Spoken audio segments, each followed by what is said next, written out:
بالله من الشيطان الرجيم. بسم الله الرحمن الرحيم. إنا أنزلناه في ليلة القدر وما أدراك ما ليلة القدر. ليلة القدر خير من 1000 شهر. تنزل الملائكة والروح فيها بإذن ربهم من كل أمر. سلام هي حتى مطلع الفجر. صدق اللہ العظیم. بے شک ہم نے اس قرآن کو شب قدر میں اتارا ہے، اور تم کیا جانو کہ شب قدر کیا ہے؟ شب قدر 1000 مہینوں سے بہتر ہے۔ فرشتے اور جبریل اس رات میں اترتے ہیں اپنے رب کے حکم سے، اس کا ہر فرمان لے کر۔ یہ رات سرتاسر سلامتی ہے طلوع صبح تک۔ آپ کے سامنے قرآن مجید کی سورہ القدر کی تلاوت کی گئی ہے۔ یہ قرآن کی سورہ نمبر 97 ہے، جو مکی صورت ہے۔ یہ پوری کی پوری صورت ہی لیلۃ القدر کے بارے میں نازل ہوئی ہے۔ اس لیے آج ہماری گفتگو کا موضوع لیلۃ القدر یعنی شب قدر ہے۔ قدر یا تقدیر کا مطلب عربی زبان میں ہوتا ہے ڈیسٹنی، یعنی محکم قانون اور اٹل فیصلے۔ تو شب قدر وہ رات ہے جو رمضان کے مہینے میں واقع ہوتی ہے اور جس میں قرآن نازل ہوا تھا۔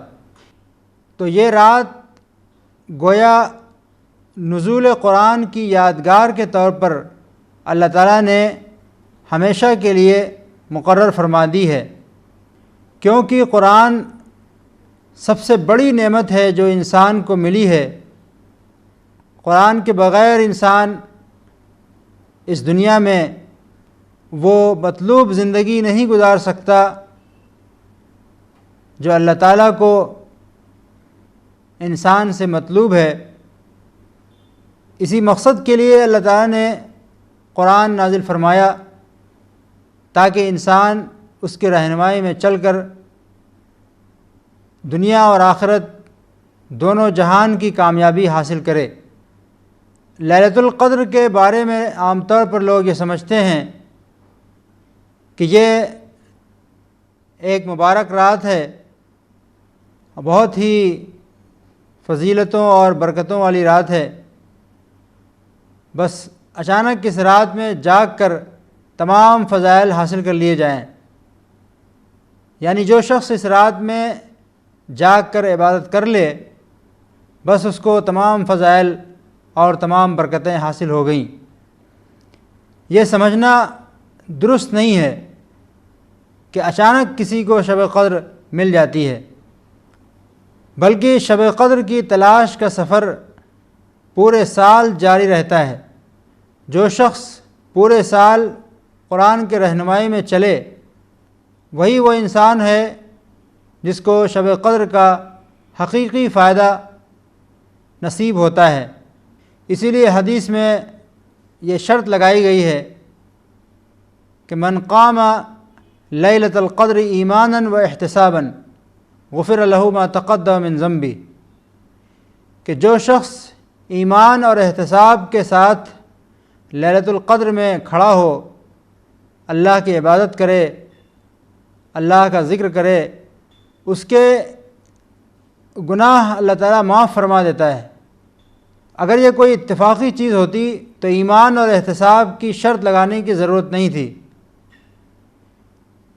یعنی اس کا مطلب یہ ہے کہ جو شخص اپنے اندر وہ ایمان اور احتساب کی معرفت پیدا کرے جو اپنے اندر قرآن کی روح کو پیدا کرے وہی وہ شخص ہے جس کو شب قدر کی حقیقی برکتیں اور حقیقی رحمتیں ملتی ہیں۔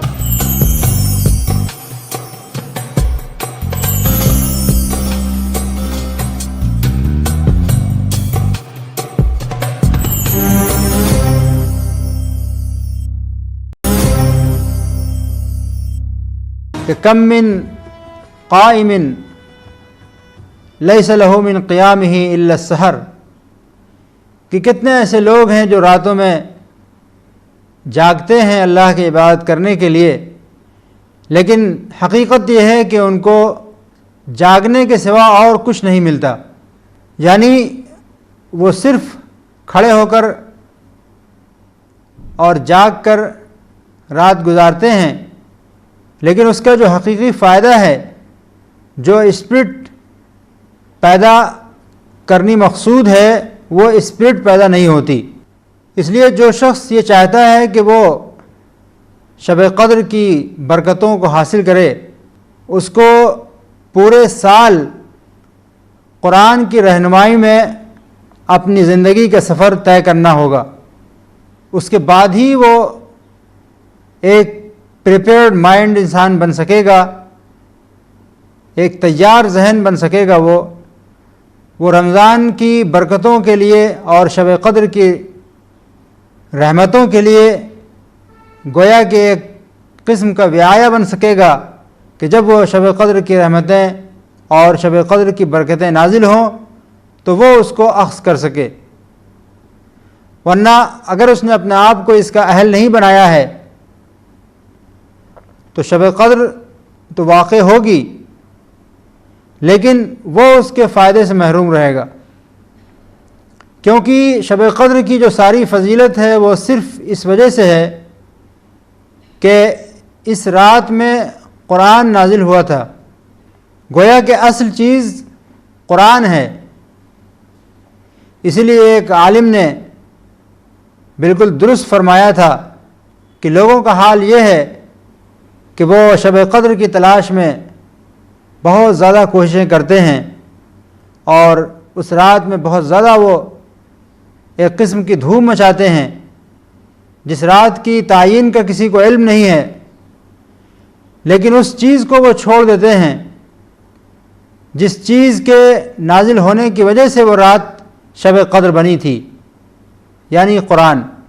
اگر ہم قرآن کو رہنما کی حیثیت سے اختیار کر لیں تو پھر ہمارا دن اور ہماری راتیں وہ بن جائیں گی جو اللہ کو مطلوب ہیں، ہمارے دن اور ہماری راتیں سب کے سب رحمتوں اور برکتوں سے مالا مال ہو جائیں گی۔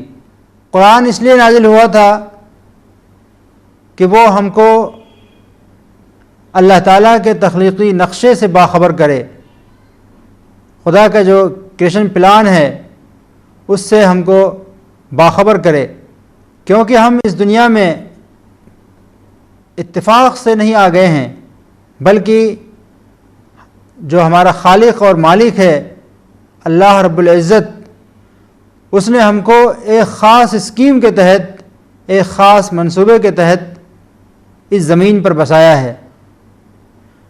قرآن اسی منصوبے کا اعلان ہے، قرآن اسی خدا کی منشا کا اظہار ہے، تاکہ ہم خدا کی اس مرضی کو اپنائیں اور دوسرے انسانوں تک خدا کے اس پیغام کو پہنچائیں۔ اس میں کوئی شک نہیں کہ شب قدر کی بہت زیادہ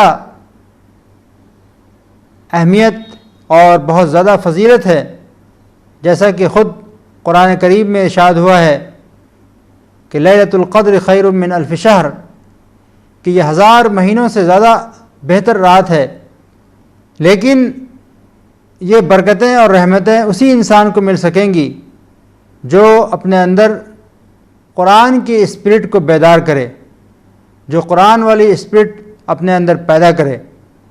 جس شخص کے اندر قرآن کی اسپرٹ ہوگی اس کے اندر اللہ کا خوف ہوگا، اس کے اندر انسانوں سے محبت ہوگی، اس کے اندر آنیسٹی اور امانت داری ہوگی، اس کے اندر دیانت داری ہوگی، اس کے اندر تقوی ہوگا، اس کے اندر انسانیت ہوگی، اس کے اندر دوسروں کے لیے محبت ہوگی، اس کے اندر دوسروں کے لیے خیرخواہی کا جذبہ ہوگا، وہ نفرت سے پاک ہوگا، وہ کینہ و حسد اور عداوت جیسی چیزوں سے اپنے آپ کو اوپر اٹھائے گا، وہ لالچ اور لسٹ اور اس طرح کی جتنی سطحی چیزیں ہیں ان سے اپنے آپ کو بچا کر زندگی گزارنے والا انسان ہوگا۔ اس لیے حدیث میں آتا ہے کہ رسول اللہ صلی اللہ علیہ وسلم کو ایک رات متعین طور پر شب قدر کا علم دے دیا گیا تھا، چنانچہ آپ ایک صحابی کے ساتھ اپنے گھر سے نکلے کہ چل کر مسجد میں لوگوں کو یہ اطلاع کر دیں، مسجد میں لوگوں کو یہ بتا دیں کہ وہ کون سی رات ہے جس میں شب قدر واقع ہوگی۔ لیکن جب آپ گھر سے نکلے تو آپ نے دیکھا کہ دو مسلمان آپس میں لڑ رہے تھے۔ فَتَلَاحَ رَجُلَانِ مِنَ الْمُسْلِمِينَ فَرُفِعَتْ، تو حدیث میں آتا ہے کہ آپ نکلے تھے شب قدر کی تعیین کا علم سکھانے کے لیے، لیکن جب راستے میں آپ نے دیکھا کہ دو مسلمان آپس میں لڑ رہے ہیں تو اللہ تعالیٰ نے اس علم کو ہی اٹھا لیا۔ یہ بہت زیادہ سوچنے کی بات ہے کہ شب قدر جیسی عظیم نعمت کی تعیین کا علم ملا تھا جو 1000 مہینوں سے زیادہ افضل ہے۔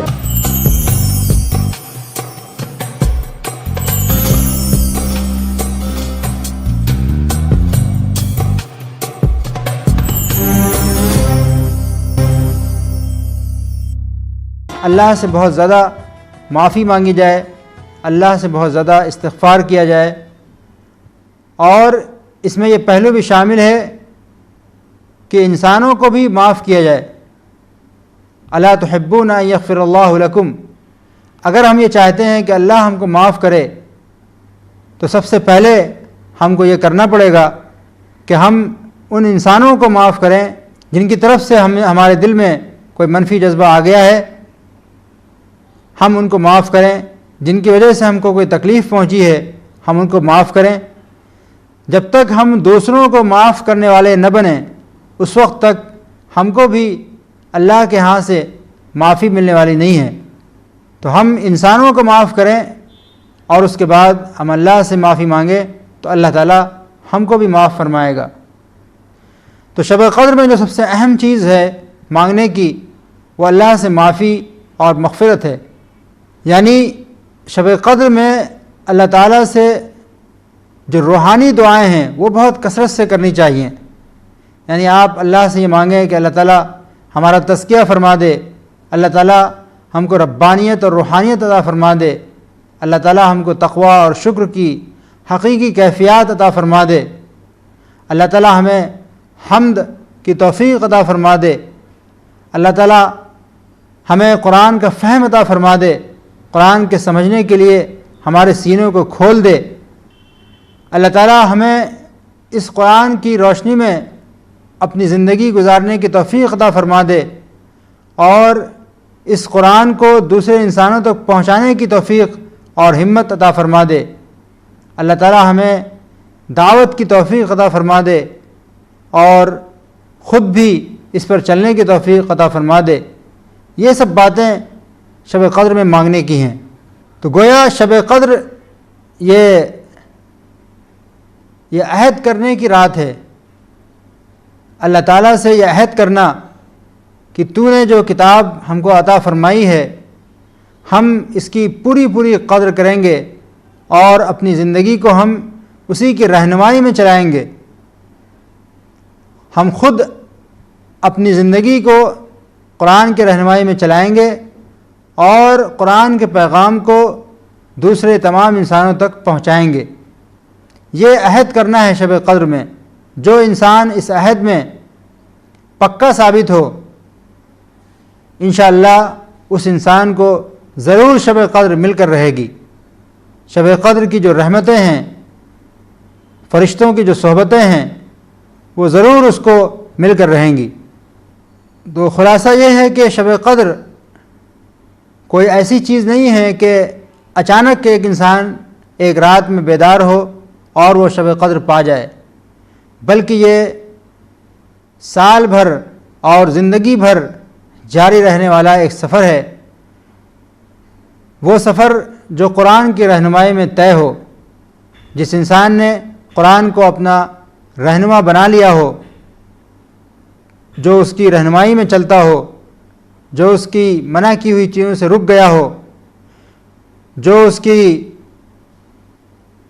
بتائی ہوئی چیزوں پر چلنے لگا ہو، وہی وہ انسان ہے جس کو شب قدر کی رحمتیں ملتی ہیں۔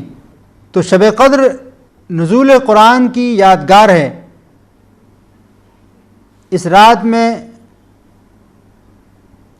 ہم کو یہ عہد کرنا ہے کہ ہم اپنی بقیہ زندگی کو قرآن کی رہنمائی میں چلائیں گے،